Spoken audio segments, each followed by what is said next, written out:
こんにちは、トバログです。今回はですね、結構前からね、話題にはなっていたんですけども、無印良品の急速充電ができるモバイルバッテリー付き充電器についてちょっとね、いろいろと紹介しようと思います。世の中にいろんなモバイルバッテリーとか充電器とかあると思うんですけど、結構ね、世の中のほとんどの人にとっては、この充電器すごくいいんじゃないかっていうところで、僕もね、普段から愛用していつも持ち歩いて使っているので、どういうところがいいのっていうところとか、あと2種類展開されていて、それぞれどう違うの、どういう風に選べばいいのっていうところを紹介していこうかなと思います。今ちょうど夏休みだし、花火大会だったり旅行だったりいろいろと出かけるね、タイミングも多いと思うので、こういうのはね持っておいた方がいいですね。というわけで早速いってみましょう。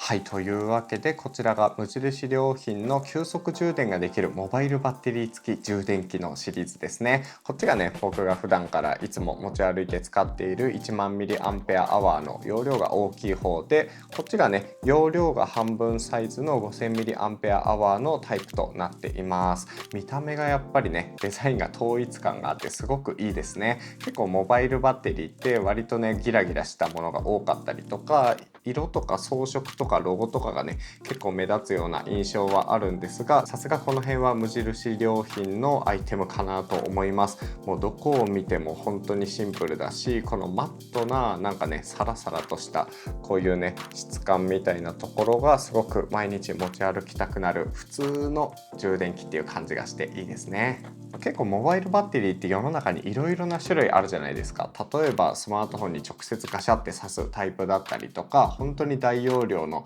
大きなものだったりとか、あと急速充電がめちゃくちゃ速いやつとかいろいろあると思うんですけど、この無印良品のモバイルバッテリー付き充電器を買うメリットとしては、その名の通りなんですが、モバイルバッテリーだけじゃなくて、これそのままねコンセントが備わっているので、充電器としても使えるっていう点ですね。それによって結構ね、今まで2つモバイルバッテリーと、この充電器持ち歩いてた人も多いと思うんですが、それがね一体になったことで荷物が1個減るっていうのが結構良さかなと思います。そしてさっきも言った通り、デザインがすごくシンプルなので、持ち物をできるだけシンプルに揃えたいっていう人にとってもすごく嬉しい選択肢ですよね。かつ最近ね、モバイルバッテリーもすごく円安の影響で高くなってしまっているんですが、こっちのね小さい方だったら3000円で購入できて、店舗とかウェブとかいつでも同じものが購入できるっていうところがいいのかなと思います。性能はねそれなりなんですけど、割とデザインも良くて安めに抑えられていて、しかも無印良品がね全国展開で出すぐらいだから、そういう安全性とかコスパの良さも含めてモバイルバッテリーの充電器結構いいのかなっていうところですね。それぞれ何ができるのっていうところを見ていこうかなと思うんですけど、一応ね違いとしては容量だけで、それぞれの性能っていうのは一緒になっています。こっち側がね1万 mAh、結構大容量、スマートフォンも 2,3 回充電できて、 iPad mini とかも1回分充電できるぐらいの容量が備わっていて、こっちが 5000mAh っていうところで、それなりねスマートフォン1回ぐらいだったら充電できるし、本当に 40% とか 30% とかのスマホだったら2回ぐらい、充電できるんじゃないかなっていうのがこちらっていうところで、基本的にね違いとしては重さと容量、あと価格ぐらいですかね。さっきもねちょっとお見せしたんですが、一応ねこうやって詳細に本体のデザイン見ていこうと思います。デザインやっぱシンプルでいいですよね。このマットなサラサラとロゴがね全然目立つ場所にないっていうところがすごくいい感じの雰囲気です。でここがね一応電源チェックボタン、どのぐらい残量あるかのチェックボタンで、こんな風にね、残量が4桁の4つの点でこう残量を表してくれます。見えるかな、見づらいと思うんですけど、こんな感じですね。この色も白でいい感じです。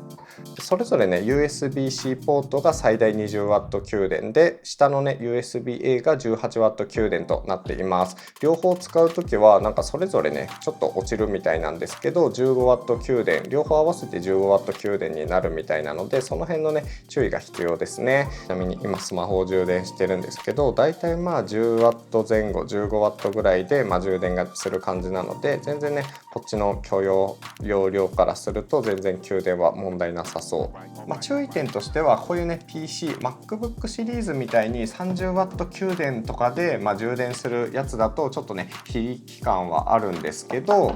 普段使ってるねこういうスマートフォンとか、あと Vlog 用のカメラだったり Nintendo Switch だったりとか、そういうね小物ガジェットを充電するっていう意味では全然ね問題ない性能かなと思います。一応ね急速充電もできる形になってますね。PC とか大型の iPad とかをね充電しながら使いたいっていう用途だとちょっとパワー不足感はあるんですけど、それでもね、パソコンも MacBook Air ぐらいだったらあれも 30W 給電とかで使えるので、例えばねスリープ状態にしておいて、夜の寝てる間に充電するとか、そういうぐらいだったら全然ね使えるっていう感じのレベルかなと思います。でこっち側を見ていくとプラグがこんな風にあるので、そのままね壁面のこういうコンセントのところに挿してこうやってガシッとね使うっていう感じになります。1万ミリアンペアアワーの方だと結構ね、大きさがあるので、こうやってね挿した時にちょっとねでかさは目立つかなとは思うんですけど、普通に日本のコンセントで使う場合は問題なく結構ね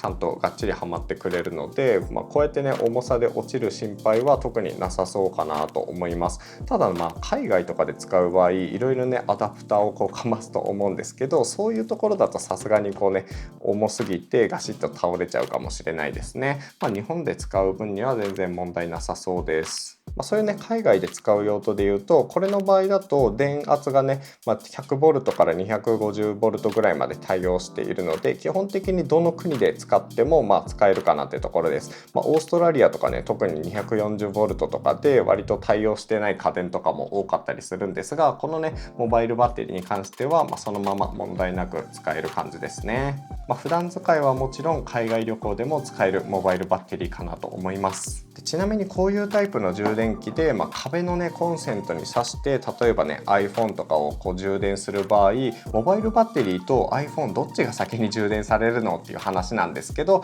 実際に使ってみた感じだと基本的にね iPhone が先に充電される感じで、 iPhone が満充電になってからこのモバイルバッテリーに充電がいくっていう感じですね。なので普通にね AC 充電器として使いたくて、こっちが充電 2% とかしかないっていう場合でも基本的に最初に充電されるのは iPhone で、その後にこのねモバイルバッテリーがじわじわと充電されていくっていう感じなので、その辺はね心配がなさそうです。余談なんですけど、これ端子がねオレンジ色になってるんですよ。前にねモバイルバッテリー無印良品から出てた時はアンカー製っていう風に大きく書かれていたんですが、このね充電器に関しては何製とは書いてなくて、本当に無印良品のものとして出されてるんですよね。どこが作ってるのかなと思っていろいろね調べ中なんですけど、一応有力な説としてはここの端子がオレンジ色っていうところと、あと急速充電のそういうね企画としてスマート IC っていうねものを搭載しているっていう言い方をしていて、それをね使っているのがオールテックだけだから、オールテック製なんじゃないかって言われていて、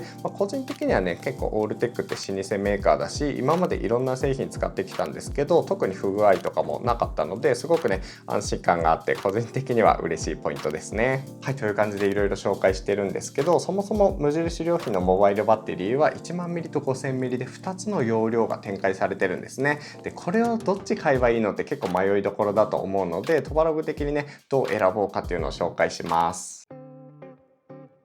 まずそれぞれね選ぶポイントとしては、このサイズと重さをどれだけ許容できるかっていうところですね。基本的なね充電性能はどちらも変わらないので、普通に考えたら大は小を兼ねるっていうところで、1万ミリの方をね選ぶのがベターな選択なのかなと思うんですよ。とはいえサイズと重さって結構ね違うというか、ちょっとした違いに見えるんですけど、意外と毎日持ち歩くと違うところだったりもするので、その辺をね考えていきたいです。それぞれ重さを測ってみるんですけど、1万ミリの方が 259gっていうところで iPhone の一番重いやつよりも重い感じですね。で 5000ミリの方が半分の容量なんですが177っていうところで、スマートフォンと同じぐらいの重さかなっていう感じです。それぞれね 70g しか違わないので、重さだけで言うとカバンの中に入れてもそんなに違い感じにくいんじゃないかなとは思うんですけど、微妙にねこのサイズ感によって収まるモバイルポーチ、ガジェットポーチとかが違くなってきたりとか、そういうところがね違いになってくるかなってところです。。